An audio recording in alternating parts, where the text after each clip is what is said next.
आज आप 4 ऐसे स्थानों को जानेंगे जिन स्थानों पर अगर आप ध्यान करते हैं तो आप संसार में सिद्ध पुरुष कहलाते हैं,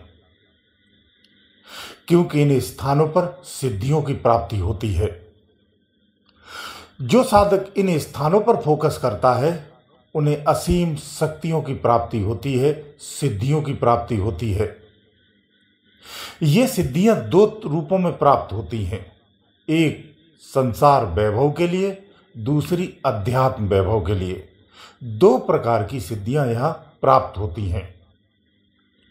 प्रारंभिक अवस्था में जो सिद्धियां प्राप्त होती हैं वो पूर्णतः संसार वैभव को ही प्राप्त करने वाली होती हैं या संसार वैभव ही देने वाली होती हैं। वही सिद्धियां आरंभ में प्राप्त होती हैं। जैसे जैसे ऊपर के स्टेपों पर जाते हो तो अलग अलग स्थानों पर अलग अलग तरह की सिद्धियां प्राप्त होती हैं। इसमें सबसे पहले कंठ चक्र की बात करते हैं। पहला स्थान आपका कंठ चक्र ही है। इस कंठ चक्र पर अगर आप ध्यान केंद्रित करते हैं, इस कंठ चक्र को अगर आप जगा लेते हैं तो यहां कई तरह की सिद्धियां प्राप्त होती हैं, क्योंकि अलग अलग चक्रों पर अलग अलग शक्तियों का निवास है।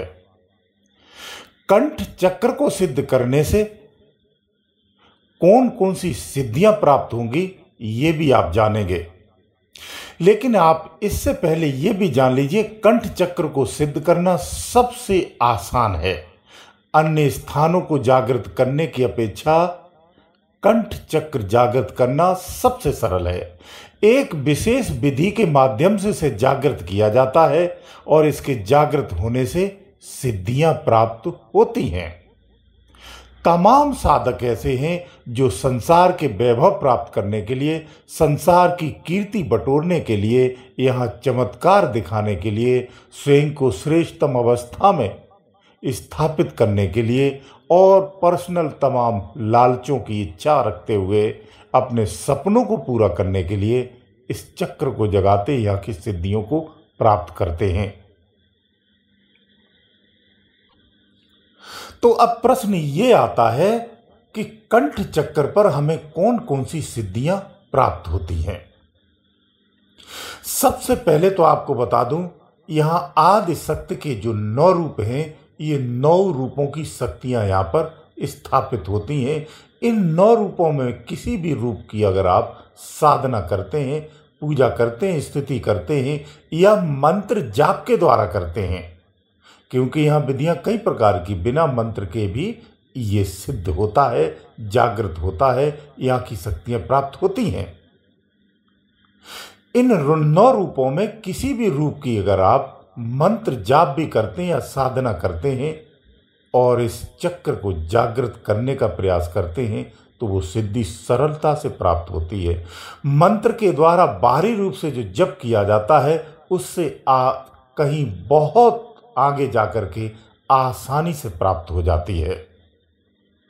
यहाँ 9 रूप आदि शक्ति के सिद्ध होते हैं, चाहे उसमें काली का हो, चाहे दुर्गा का हो, चाहे ब्रह्मचारिणी का हो, कोई भी रूप हो, आप जिस भी शक्ति को जागृत करना चाहें यहाँ प्राप्त किया जा सकता है।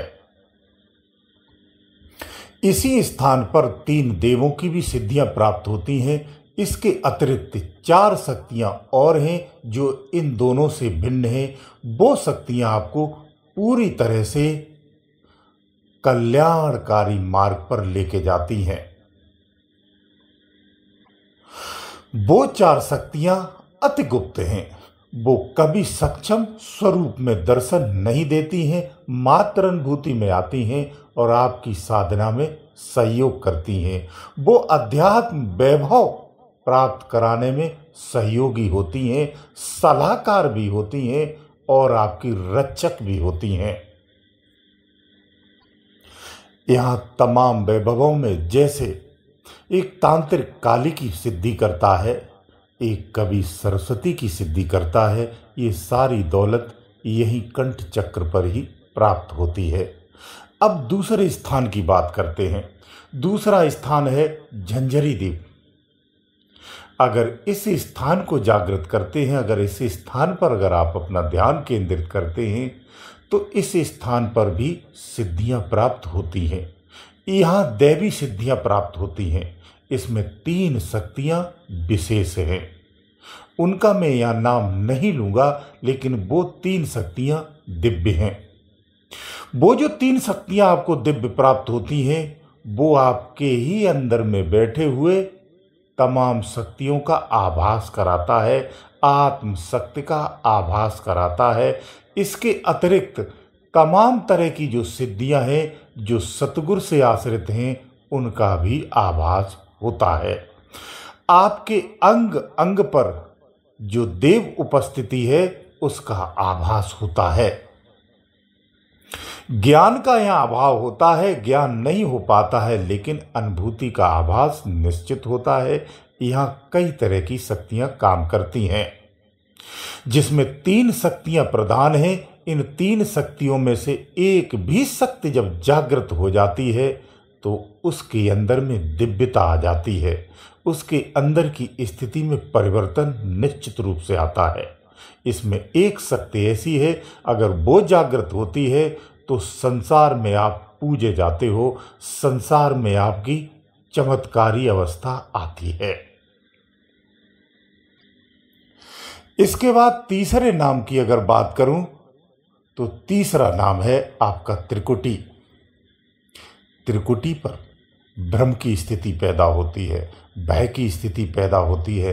अंदर में जो बैठी हुई शक्तियां हैं वो तनिक प्रयास से ही जागृत होती हैं और अंदर में जैसे ही एक्टिव होती हैं आपकी स्थिति को परिवर्तित करने लगती हैं। जैसे ही अंदर में आपकी जागृति होने का प्रयास होता है, आपके भय से आपको इस तरह से विचलित कर देती हैं, मन में अश्रद्धा जगाती हैं। इस तरह की शक्तियां सबसे पहले जागृत होती हैं।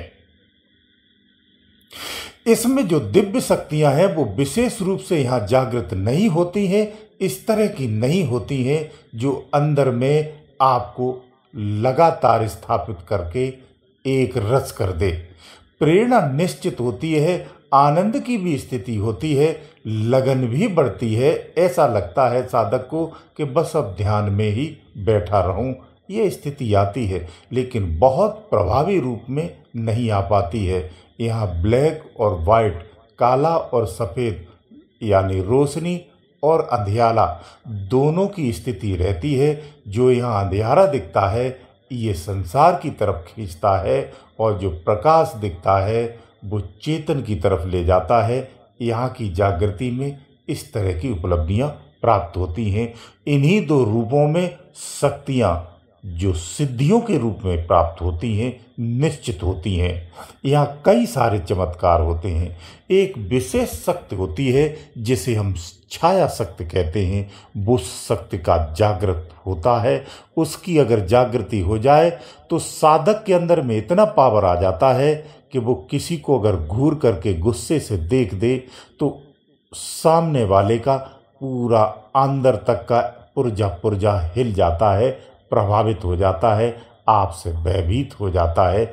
इतना पावर होता है।